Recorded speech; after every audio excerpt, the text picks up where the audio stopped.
안녕하세요, 여러분. 어떤 말로 시작을 해야 할지 몰라서 일단 인사부터 드리고 시작하겠습니다. 제가 겪은 시집살이는 여러분께서 어떻게 생각하실지 모르겠지만 정말 지옥 같았고 2번 다시는 겪고 싶지 않은 일들이었답니다.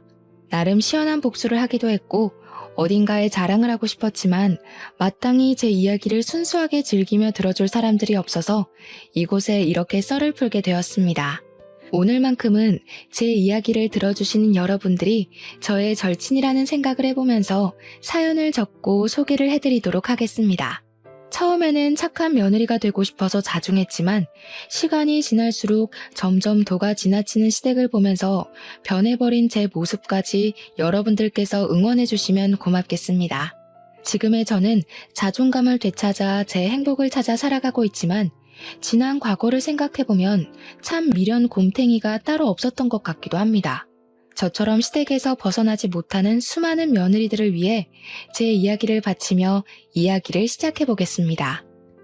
저는 어릴 때 집안 사정이 매우 힘든 집안에서 태어나 남들 다 해보는 피아노 학원 한번 다녀보지 못하고 자랐습니다.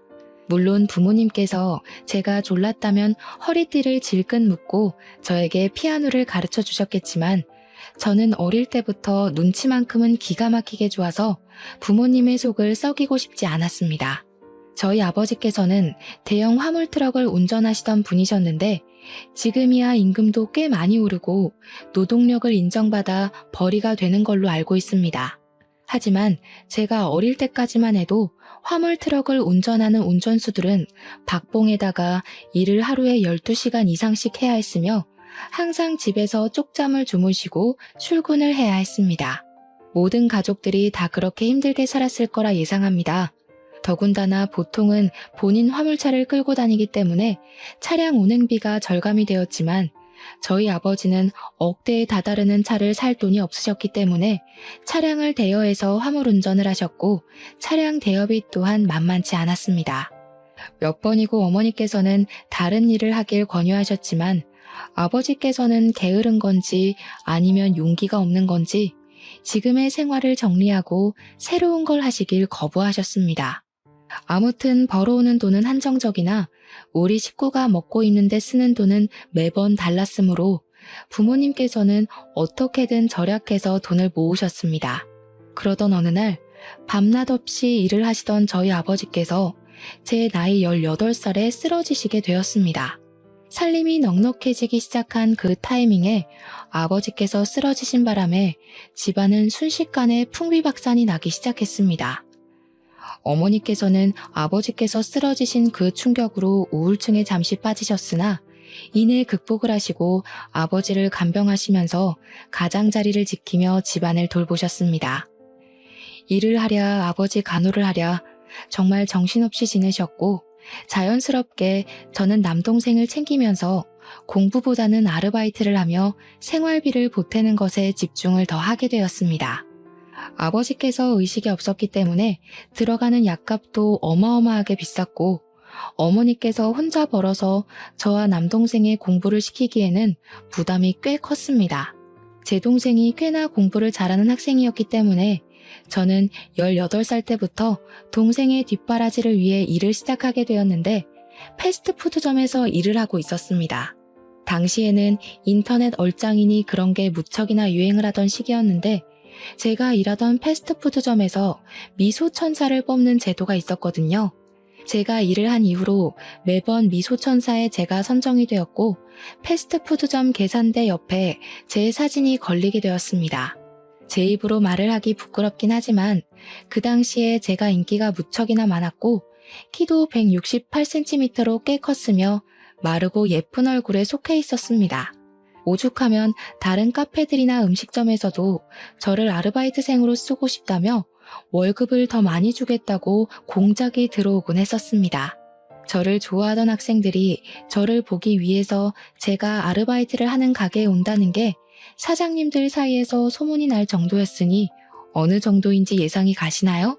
제 입으로 말하기가 민망해서 그렇지 아직도 고등학교 때 친구들을 만나면 제 외모 이야기를 할 정도랍니다. 그런데 학생이 패스트푸드점에서 일을 해봐야 벌면 얼마나 벌겠습니까? 그러던 도중에 저에게 아주 솔깃한 제안이 하나 들어왔습니다.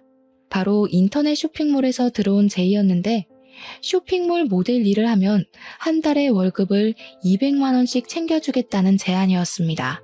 패스트푸드점에서 일주일 내내 쉬는 날 없이 학교 끝나고 마감까지 일을 해도 한 달에 70만 원을 벌까 말까 하는데 월에 200만 원이면 정말 큰 돈 아니겠습니까? 솔직히 조금 이상한 곳은 아닐까 의심이 가기도 하고 걱정이 되었는데 진짜 유명한 쇼핑몰이었고 사장님께서 직접 저를 찾아와서 명함을 주셨습니다. 그 사장님 또한 인터넷에 검색을 하면 심심찮게 등장하시는 유명한 분이셨기 때문에 저도 안심을 하고 쇼핑몰 모델 일을 시작했습니다. 만만하게 생각했는데 쇼핑몰 모델 일은 예상보다 훨씬 더 힘든 일이었습니다. 쉬지 않고 포즈를 바꾸는 것은 물론이고 화장이랑 머리도 매번 손을 봐야 했거든요. 옷도 한두 벌만 입는 것이 아니라 한 번 촬영에 나가면 여러 벌을 갈아입고 사진을 찍어야 해서 정말 조금의 오버를 보태서 50벌씩은 넘게 입어보는 것 같았습니다. 몇 시간씩 조명을 맞으면서 높은 구두를 신고 포즈를 신경 써서 표정까지 완벽하게 사진을 찍는다는 건 쉬운 일이 아니었습니다. 야외에서 촬영이 이루어지기라도 하면 정신없이 움직여야 하고 옷을 갈아입을 공간이 없어서 불편하고 고생이 엄청났습니다. 연예인들은 어떻게 이런 일을 매일같이 수십 번씩 하는지 대단하다는 생각이 들 정도였습니다. 저는 18살 때부터 일을 시작해서 그런 건지 생각보다 주위 사람들의 도움도 많이 받게 되었고 다른 모델 언니들도 저를 귀여워해 주셨습니다. 덕분에 빠르게 쇼핑몰 일에 적응을 할 수 있었고 제 나이 23살이 되었을 때엔 젖살도 빠지고 미모에도 물이 올라서 쇼핑몰계에서는 꽤 유명한 모델이 되었습니다. 정말 제가 그때의 사진을 돌려보면 어떻게 이리 이쁠 수 있을까 싶을 정도로 제 외모가 완벽하게 피어올랐던 시기였습니다. 그때 당시에 저를 추종하던 팬들도 생겼는데 쇼핑몰 사무실로 저에게 선물을 보내주는 사람들도 있었고요. 저를 찾아와 주시는 분들도 있었습니다. 길에 가다가 마주치면 커피라도 한 잔 사주시려고 하시고 팬이라고 편지도 주시고 정말 연예인 못지않은 인기를 누렸습니다. 대학을 가지 않고 바로 일에 뛰어들기를 잘했다고 생각할 정도로 저는 과분한 사랑을 받았고 제 팬들이 늘어날수록 저의 월급도 늘어나게 되었습니다. 저로 인해서 판매되는 옷들의 양이 늘어나니까 사장님께서 신이 난다고 상여금식으로 인센티브를 더 얹어주셨거든요. 저는 그 뒤로도 쭉 쇼핑몰 모델로서 일을 하면서 돈을 벌었고 어머니께서 일을 하지 않아도 아버지의 간병에만 집중해도 돈이 부족하지 않을 만큼 벌어왔습니다. 동생의 대학 등록금도 무리 없이 지불할 수 있었고 물론 저 개인적인 사치를 할 수는 없었지만 쇼핑몰 물건을 아주 저렴하게 구매가 가능했기 때문에 아쉽진 않았습니다. 그렇게 몇 년을 더 고생한 결과 26살까지도 열심히 쇼핑몰 모델로서의 유명세를 유지하고 있었는데 중간중간에 얼굴에 주사도 맞고 하면서 미모를 유지하고 있었습니다. 그 당시에 잡지 같은 데에 촬영 제의가 들어오기도 해서 미용실에 가면 있는 여성 잡지들 한편에 제 사진이 실리기도 하는 영광을 맛보았죠. 연예인을 하자고 소속사에서 콘택트가 오기도 했었는데 촬영을 몇 년간 해보니 연예인은 도무지 업으로 삼진 못하겠더라고요. 제가 26살이 된 그때 사장님께서 저에게 한 남자를 소개해 주었는데 그게 바로 제 남편이었습니다. 남편은 저를 예전부터 사진으로만 보다가 실제로 보니까 연예인을 보는 기분이라면서 저를 만나는 게 소원이었다고 띄워주곤 했습니다. 사장님 지인이라 처음에는 어색하게 대하긴 했지만 계속해서 보다 보니 주접을 떠는 모습까지도 부담스럽지 않게 위트 있고 재미가 있더라고요. 원래 같이 있을 때 재미있는 남자가 자꾸 보고 싶은 남자고 궁금해지는 남자 아니겠습니까? 저는 자연스럽게 남편에게 스며들게 되었습니다. 남편은 내노라 하는 4년제 대학을 졸업을 하고 전공을 살려서 대기업에서 일을 하고 있다고 소개를 받았습니다. 저는 보통 그런 사람들은 공부만 진창한 느낌이라 뭐랄까 정말 재미도 없고 분위기 어색하게 만드는 재주가 있을 거라고 예상을 했거든요. 하지만 제 남편은 저를 편안하게 만들어주고 무엇보다 분위기를 띄우는데 상당한 재주가 있었던 사람이라 모든 사람들과 잘 어울리는 외향적인 성격을 가지고 있었습니다. 처음에 사장님께서 공돌이라고 했기 때문에 아예 관심조차 가지지 않으려고 했었는데 반전인 매력이 있었던 것이죠. 외향적인 성격으로 저에게 계속해서 들이대는 남편을 저는 결국 받아주게 되었고 저희는 연애라는 것을 하기 시작했습니다. 그동안은 제가 사는 게 바빠서 연애를 할 생각도 하지 못했었는데 어느 정도 삶의 여유가 생기기 시작하니까 저도 사랑이라는 것을 해보고 싶다는 생각을 가지게 되었습니다. 처음 데이트는 어색함 수성이었지만 두 번째, 세 번째 만남이 지속될수록 우리 남편이 정말 진국인 사람이구나, 너무 사랑스럽다 하는 생각을 하게 되었습니다. 그렇게 2년이라는 시간 동안 연애를 했고 제 나이 28살이 되던 해에 남편에게 프로포즈를 받게 되었습니다. 그 당시에 저는 이미 나이가 꽤 있었기에 쇼핑몰 모델로서 일을 하기엔 어려움이 있어서 후배들을 양성하는 취지로 일을 하고 있었습니다. 촬영장을 따라다니면서 포즈에 대한 조언도 해주고요. 전체적인 스타일을 잡아주는 일도 겸하고 있었습니다. 아주 가끔 가다가 저에게 어울리는 옷이 있을 때만 촬영에 나가고 있었기 때문에 제 인생의 전환점이 필요한 시기라고 느끼고 있었습니다. 저희 어머니께서도 이만 하면 열심히 살았다면서 제가 돈을 벌어서 동생 대학을 졸업시키고 뒷바라지를 쭉 해오고 있었기 때문에 앞으로는 제가 하고 싶은 걸 하면서 살라고 하셨습니다. 그래서 저는 남편의 프로포즈를 받아들여 결혼을 하기로 결심하게 됐고 군대를 다녀오고 대학까지 졸업을 한 남동생이 앞으로 어머니를 잘 챙기길 바라면서 결혼을 했습니다. 그때까지도 저희 아버지는 10년이라는 세월을 누워서 의식도 없이 버텨내고 계신 중이었습니다. 하루하루 말라가고 몸에 욕창이 생기는 아버지를 보면서 가슴 아파하며 지냈지만 결혼은 또 다른 문제였기 때문에 열심히 진행을 했습니다. 아버지 없는 상견례 자리가 조금 마음이 욱신거렸고 버진로드를 아버지의 손을 잡고 건널 수 없음이 슬펐지만 저는 결혼을 하고 신혼생활을 즐기고 있었습니다. 하지만 하늘도 무심하시지 결혼한 지 4개월밖에 되지 않은 시점에 아버지께서 돌연 세상을 떠나시고 말았습니다. 어머니께서는 아버지께서 제가 결혼을 할 때까지 버틴 것 같다고 너무 슬퍼하지 말라 하셨지만 그게 어찌 마음대로 되겠습니까? 평생을 고생만 하다 돌아가신 우리 아버지가 안쓰러워 어쩔 줄 모르고 내내 울었습니다.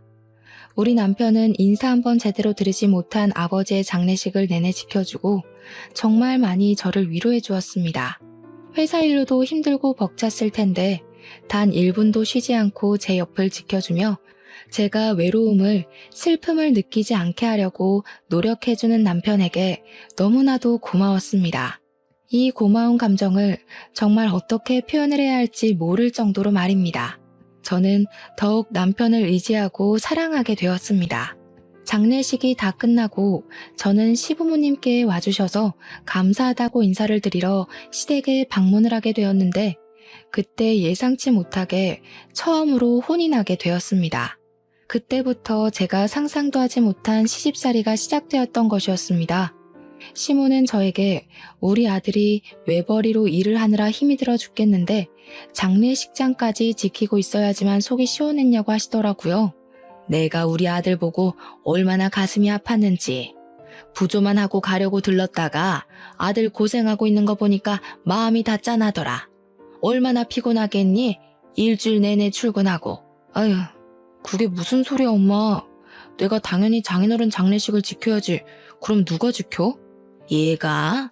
내가 지금 내 며느리한테 잔소리하는데 네가 왜 끼어드니? 가만히 있어.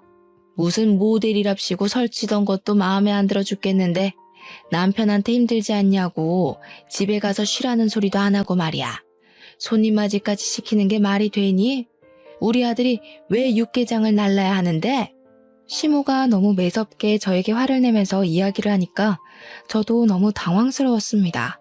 거기다가 그때는 제가 결혼한 지 4개월밖에 되지 않았던 시점이었을 때라 아무것도 모르고 시모의 말에 놀라서 죄송하다고 사과를 드릴 수밖에 없었습니다. 죄송합니다 하다 보니까 시모 눈에 제가 만만하게 보인 건지 시모가 화만 내면 제가 자동으로 고개를 숙이니 만만한 애구나 싶었던 겁니다. 그 뒤로부터 저에게 아버지가 돌아가신 것을 핑계 삼아서 시부모를 더 잘 모시면서 지내라고 하더라고요. 보통은 아버지가 안 계시니까 친정어머니를 잘 보살펴라 하는 말을 하지 않나요? 저희 시부모님은 본인들을 더 챙기라고 하셨습니다. 저에게 번듯한 대학을 졸업한 남동생이 있지 않냐고, 원래 부모는 남자 쪽이 챙기는 거라면서 저한테는 본인들을 챙기라고 하더라고요. 듣다 못한 남편이 제 편을 들어주면서 잔소리 좀 그만하라고, 장모님도 잘 챙길 거고 효도도 알아서 할 테니까 그만하라고 중재를 해주었습니다. 남편이 나서자 시모는 더욱 뾰족한 말투로 저에게 잔소리를 하셨죠. 본인 아들을 어떻게 휘어잡은 거냐면서요. 그날 집으로 돌아오면서 남편은 저에게 연신 미안하다는 말을 뱉었습니다. 자기가 부족해서 그런 소리를 듣게 했다면서 앞으로는 이런 일이 벌어나지 않도록 잘 막아주겠다고 약속을 꼭꼭 걸더라고요. 사실 시댁에서 남편이 중재를 해주었다는 것만으로도 고맙고 든든했는데 앞으로는 더 잘해주겠다고 하니까 저도 믿게 되더라고요. 더군다나 진심으로 이야기를 해주니 시댁에서 혼나서 우울했던 기분들이 전부 사르르 녹는 것 같았습니다. 든든한 제 편이 존재한다는 게 참으로 좋더라고요. 남편은 제 남동생이 일을 시작해서 저희 어머니를 부양하고 있는 걸 보고 사회초년생이 무슨 돈이 넘쳐서 오롯이 부담을 하겠냐고 하더라고요. 저도 남편에게 그럴 필요 없다고 결혼 전에 모아두었던 돈을 남편과 상의 후에 친정에 다 드리고 왔었는데 그 이야기를 했습니다. 그래도 결혼 전에 모은 돈이 꽤 있어서 당장 부족하진 않을 거라고 걱정하지 말라고 했더니 남편은 그건 또 도리가 아닌 것 같다고 했습니다. 우리 형편이 지금 넉넉하기 때문에 용돈 드리는 부분을 걱정하지 않아도 될 것 같다고 남편이 꼭 우리 어머니께 용돈을 드리고 싶다고 하는 겁니다. 그러면서 매달 50만 원씩 드리겠다고. 우리 남편이 대기업에 다니고 있어서 연봉이 꽤 높았거든요. 시댁에도 50만 원, 친정에도 50만 원을 드리겠다고 하니 저야 뭐 고마웠죠. 생활비 받아 쓰는 데엔 문제가 없었으니까요. 그렇게 우리 둘이 잘 정하고 상의까지 끝마쳤는데 이걸 시모가 어떻게 알았는지 저에게 전화가 와서는 소리를 대뜸 지르시더라고요. 너 지금 제정신이니? 우리 아들이 뼈 빠지게 고생해서 벌어온 돈을 왜 친정에 갖다 준다고 그래? 제가 주라고 한 게 아니라요. 그이가 양가에 용돈을 드리자고 한 건데요. 예, 그럼 말렸어야지. 그이가 어머님께도 드린다고 저희 친정에도 보내고 싶다고 한 거예요. 제가 공평하게 주자고 한 게 아니라요. 얘가 내 아들이니까 당연히 나한텐 줄 수 있지. 근데 너네 엄마는 아니잖아? 저는 어이가 없었습니다. 너네 엄마라는 호칭이 가당키나 한 말인가요? 어떻게 사돈어른도 아니고 너네 엄마라고 말을 할 수 있는지. 저희 친정어머니는 시모가 앞에 없어도 항상 안사돈 하면서 호칭을 꼬박꼬박 불러주시는데 그것도 제 앞에서 너네 엄마. 저는 시모에게 남편이랑 이야기를 해보시라고 남편에게 분명 용돈 안 드려도 된다고 했다. 근데 남편이 계속해서 우겨서 주겠다고 한 건 다 했습니다.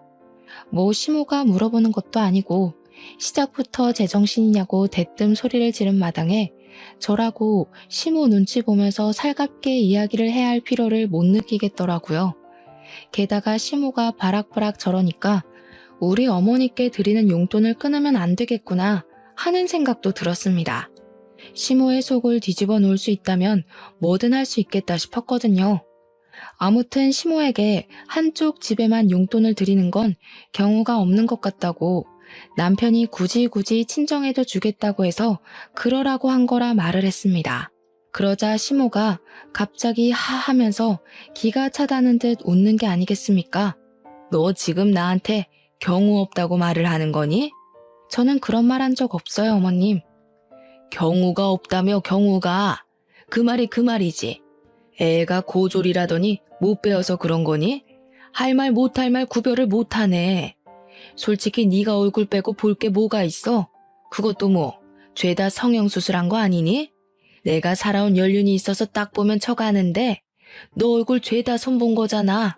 그러면서 제 외모에 대한 공격을 시작하는데 저 정말 맹세코 얼굴에 주사는 몇 번 맞아본 적 있어도 수술은 해본 적이 없었거든요.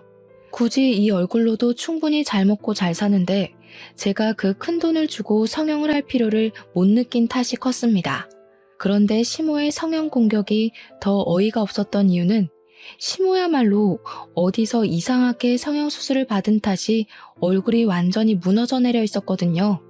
코는 이미 수축이 와서 들창코가 되어 있었고 얼굴 주름이 하나 없이 팽팽한데 목주름은 쭈글쭈글했고요. 저 눈이 감기나 의심이 들 만큼 쌍꺼풀이 크게 잡혀 있었습니다. 살아온 연륜 때문에 아는 게 아니라 그냥 수술을 많이 해서 아는 게 아닌가 싶을 정도였습니다. 제가 아무 소리도 하지 않고 전화기만 들고 있었더니 저한테 찔려서 그러냐고 물어보시더라고요. 설마 남편은 제가 성형한 거 모르는 건 아니냐면서 설레발을 치셨습니다. 여우가 따로 없다면서 혀를 끌끌 차는데 기분이 팍 상해버렸죠. 어머님, 저 얼굴에 칼 안 댔어요. 가끔 보톡스 같은 건 맞아봤어도 얼굴에 어머님처럼 실리콘은 안 넣었습니다. 뭐가 어째? 야, 너 지금 뭐라고 그랬어?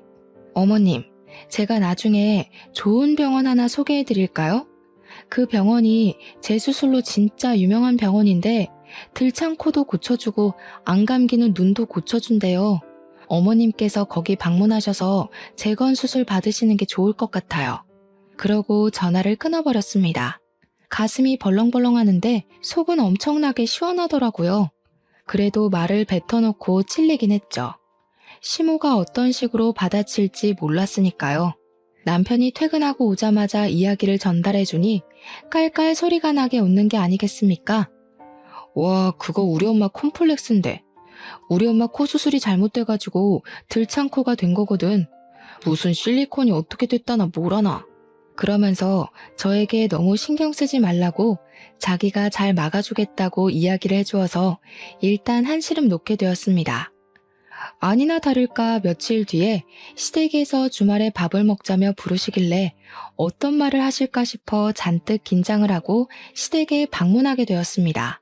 시모가 저를 보자마자 아주 잘 걸렸다는 얼굴로 내 아들 앞에서도 한번 말해봐라 하시더라고요. 저는 무슨 말인지 모르겠다는 듯이 시모를 쳐다보니까 가증스러운 얼굴 하지 말고 전화에 대고 말했던 것처럼 한번 해보라고 하시대요. 내 얼굴이 뭐가 어쩌고 어째? 왜? 재수씨가 뭐라고 그랬는데? 아, 별말 아니던데? 엄마 코가 들창코잖아.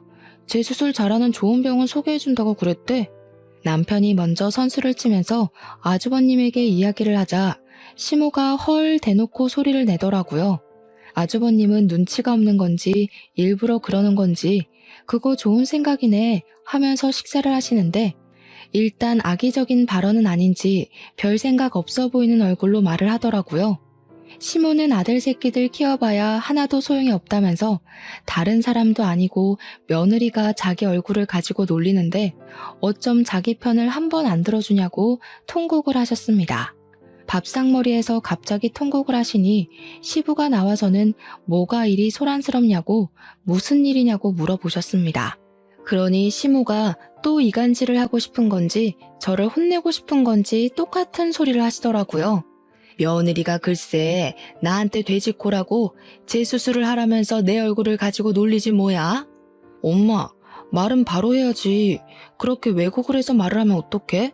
코 수술하기 좋은 병원 소개해주겠다고 한 걸 무슨 그런 식으로 비약을 해.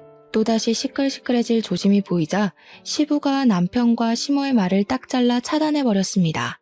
그러길래 당신이 욕심을 적당히 냈어야지. 며느라가 너도 앞으로는 조심해서 말을 하도록 하는 게 좋겠구나.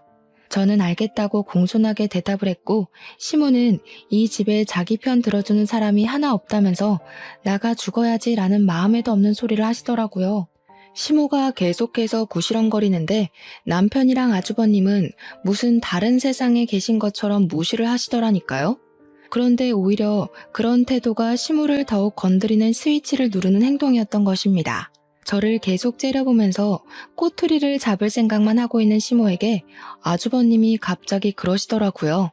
자기가 할 말이 있어서 가족들 다 불러 모은 건데 분위기가 이상하다고 하시면서 결혼하려고 한다는 게 아니겠습니까? 아무렇지 않게 폭탄을 던지셨습니다. 시부모님이 놀래서 아주버님께 결혼이라고 했냐고 비혼주의자니 뭐니 하면서 가슴 선득하게 만들더니 진짜 결혼할 거냐고 어떤 아가씨냐고 캐물으셨습니다. 아주버님이 회계사로 일을 하고 계셨었는데 결혼하고 싶은 여자가 같은 회계사 사무실에 다니고 있는 여자라면서 간단하게 설명을 하시더라고요. 시모의 얼굴이 눈에 띄게 밝아지더니 입이 찢어질 것처럼 쫙 늘어나는 겁니다. 아이고, 우리 첫째 아들이 비혼이니 뭐니 결혼 안 하겠다고 해서 내가 얼마나 걱정을 했는데 너무 잘 됐다. 너무 잘 됐어.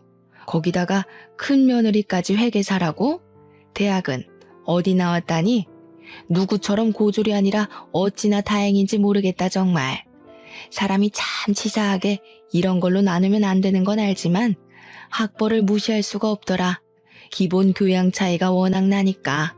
그 말을 하면서 저를 확 째려보시는데 도대체 제가 뭘 그리 잘못했다고 저러시는지 이해가 되지 않았습니다. 오죽하면 저희 남편이 화가 나서 학벌이 뭐가 중요하냐고 여기가 회사도 아니고 그런 거 따지지 말라고 했습니다. 그러니 시모가 학벌이 중요하지 안 중요하냐고 구시렁거리더라고요. 학벌이 왜 회사에서만 중요하니? 솔직히 너 서울대 나온 사람이랑 고졸인 사람이랑 같은 급이라고 생각하니? 월급부터가 차이 나기 시작해서 사람들의 인식 또한 차이가 나는 거란다. 누구는 좋은 대학 나와서 회계사라고 하는데 누구는 에휴 집에서 살림이나 제대로 하는지 몰라. 나도 말이야 이런 식으로 치사하게 차별하고 싶지 않거든. 근데 둘째 며느리랑 나랑 안 맞는 거 보면 딱 그 이유밖에 없는 거지. 학벌.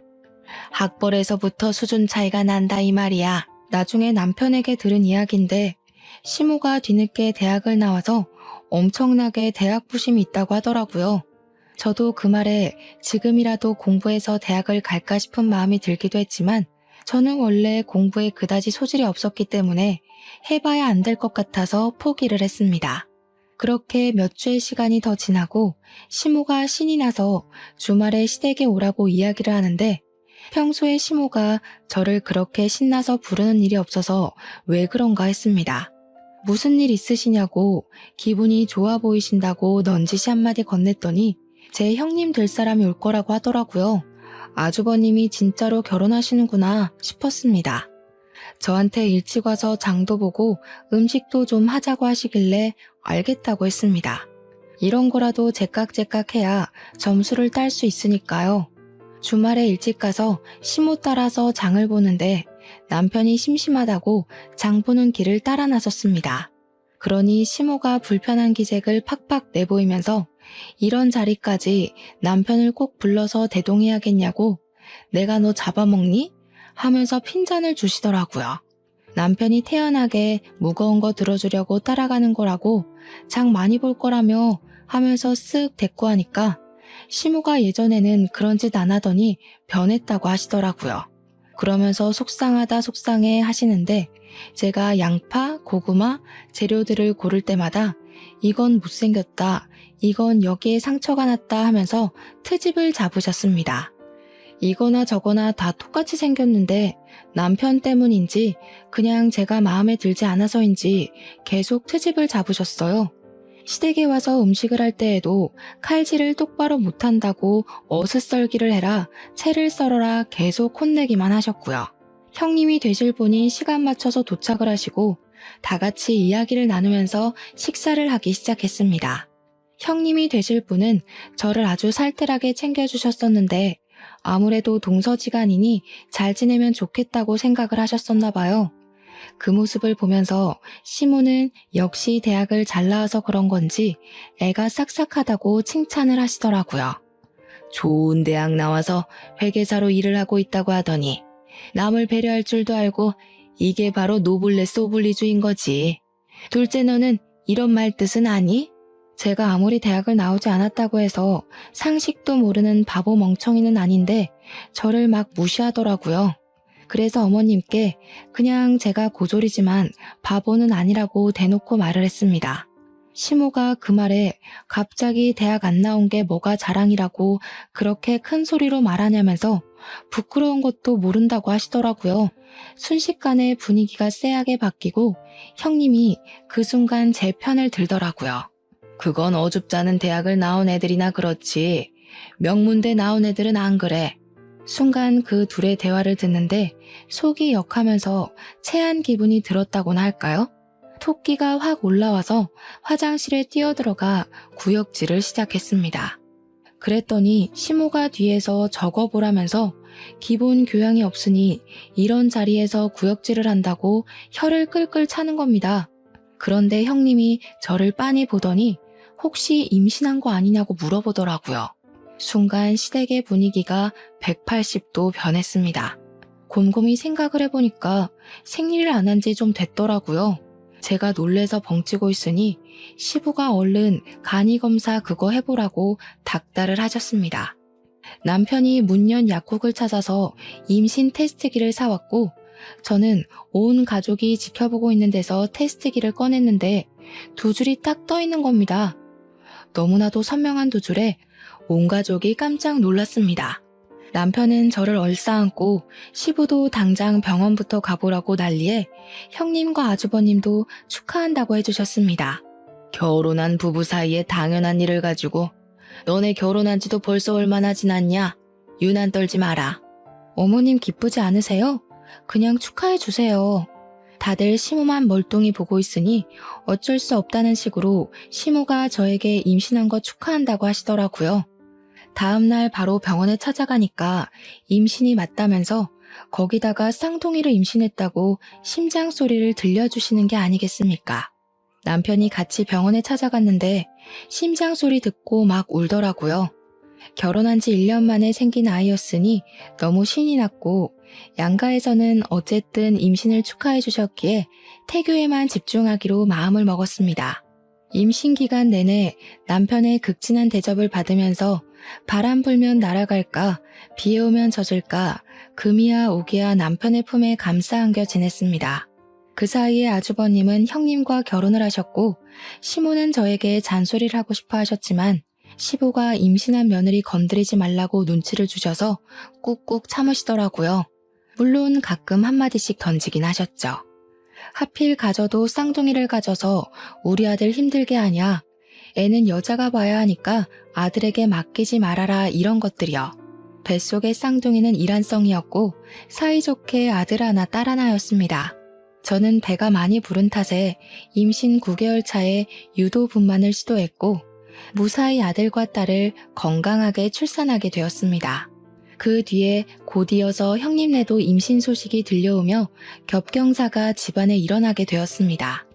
그런데 제가 어릴 때부터 외모가 남달랐다고 하지 않았겠습니까? 우리 아들, 딸들이 정말 예뻐도 이렇게 예쁠 수 있나 싶게 예뻤습니다. 병원에서도 조리원에서도 딱 봤을 때 예쁜 애들 찾으면 저희 아이일 정도였고요. 예쁘다고 소문이 자자한 아이가 바로 저희 아이들이었습니다. 하지만 육아의 강도는 예쁜 것과 전혀 관계가 없더라고요. 쌍둥이를 키우면서 얼마나 체력적인 소모가 컸는지 임신하면서 찐 살이 모조리 다 빠지고 말았습니다. 시터 이모님을 고용해서 아이들을 돌봤음에도 불구하고 정말 헬류가 하는 게 뭔지 알겠더라고요. 한 명이 울면 다른 한 명도 따라 울고 밥을 주거나 기저귀를 갈아주는 거나 진짜 죽을 만큼 힘든데 저희가 남편 왜 버리지 않겠습니까? 양가의 용돈을 드리면서 시터 이모님 월급까지 드려야 하니 경제적인 부담이 되기 시작했습니다. 남동생이랑 요즘 살림하기 힘들다 이야기를 하다가 남동생이 저에게 그러지 말고 아기들도 예쁘니까 애들 데리고 아이오 쇼핑몰을 해보라고 권유를 했습니다.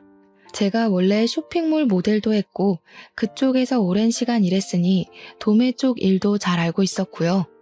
순간 훅 하는 마음이 들어서 남편을 붙잡고 이야기를 했는데 남편도 나쁘지 않은 것 같다면서 해보고 싶으면 해보라고 저를 응원해 주었습니다. 그래서 저는 남대문에 있는 아동복 상가를 돌아다니면서 옷을 구매했고 이제 돌이 된 아이들에게 입혀다가 사진을 찍었습니다.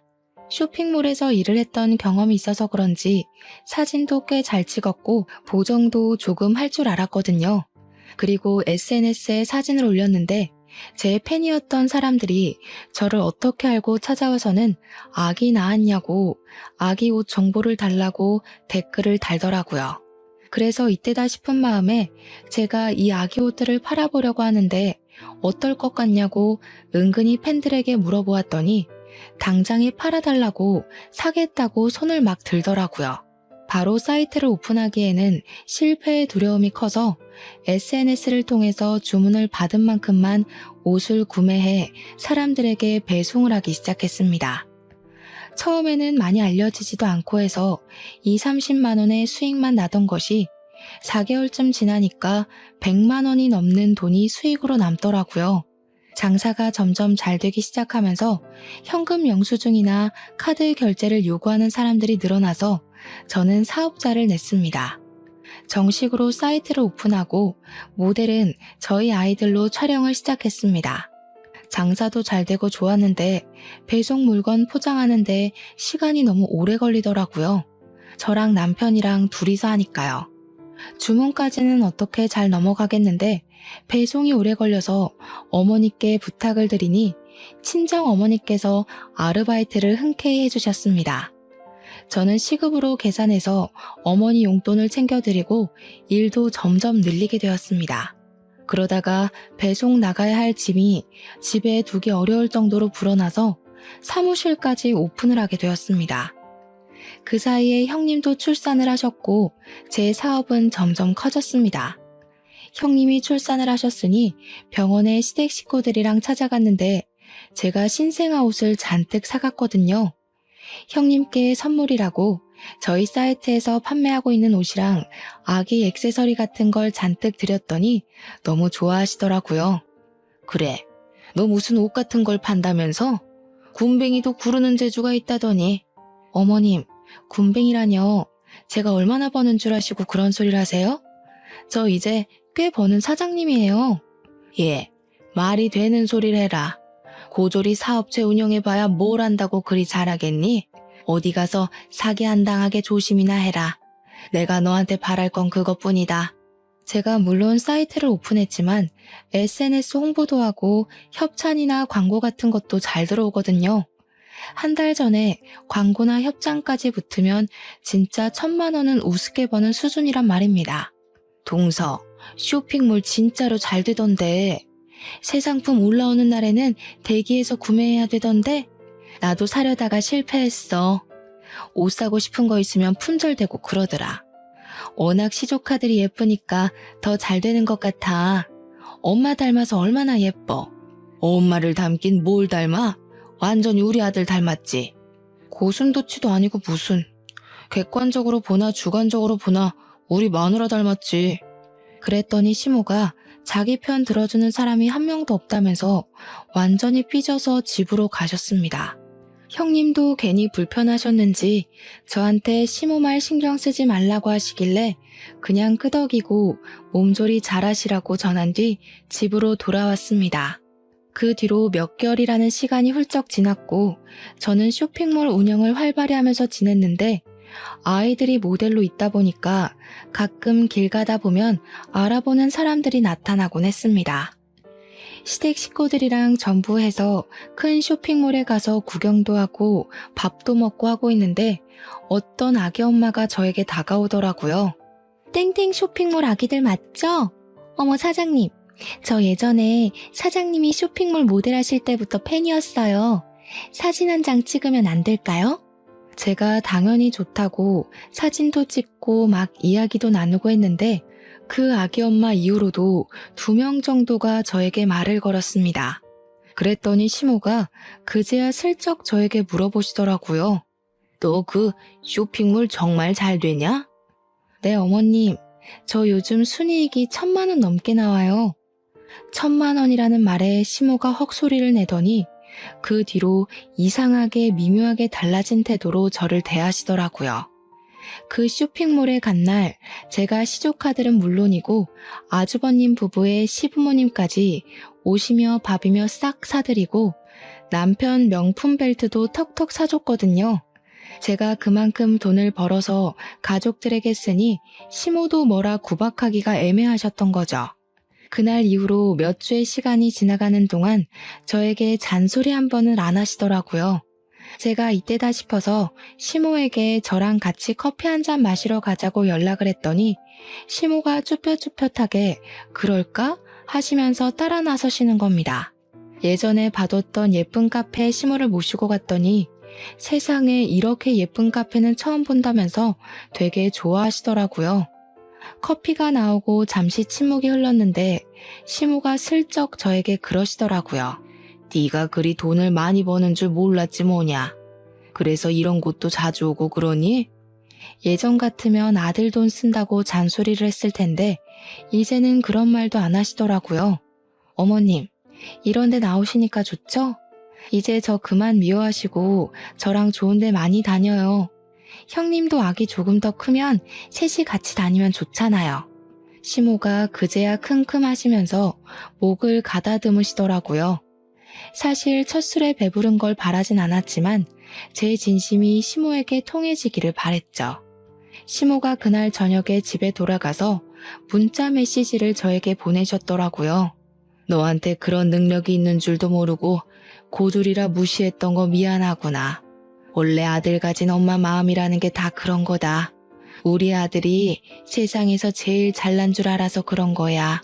사과 문자라고 하기엔 뭔가 썩 사과같이 느껴지진 않았지만 제가 더 얄궂게 구는 건 아니다 싶어서 앞으로 사이좋게 잘 지내고 싶다고 답장을 보냈습니다. 그 뒤로 우리 집이고 시댁이고 용돈 척척 드리고 조카들 잘 챙기니까 시모가 더 이상 저를 구박하는 일은 사라졌습니다.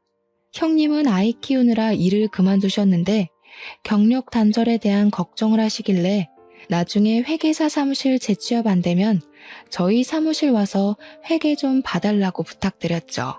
저도 따로 세무사에게 일을 맡기고 있었으니까 형님이 도와주시면 딱이었거든요. 그래, 집안에 사업하는 사람 있으니까 이건 참 좋네. 시모가 너무 뜬금없는 타이밍에 제 칭찬을 하니 가족들 모두 어리둥절해서 시모를 쳐다보고는 웃었습니다. 시모도 겸연쩍어 하시면서 깔깔 웃으셨고요. 지금은 저희 아이들이 6살이 되어서 유치원에 다니고 있는 중입니다. 아직도 저는 쇼핑몰을 운영하고 있고 고정적인 매출로 안정적으로 운영 중입니다. 형님은 저희 쇼핑몰 세무일을 봐주시고 계시고 가끔은 시모가 제 배송 일을 도와주시기도 한답니다. 사이좋게 온 가족이 잘 지내고 있는 중이라 참으로 기쁩니다. 여러분들 가정에도 평화와 행복이 가득하길 바랍니다. 제 사연 들어주셔서 감사합니다.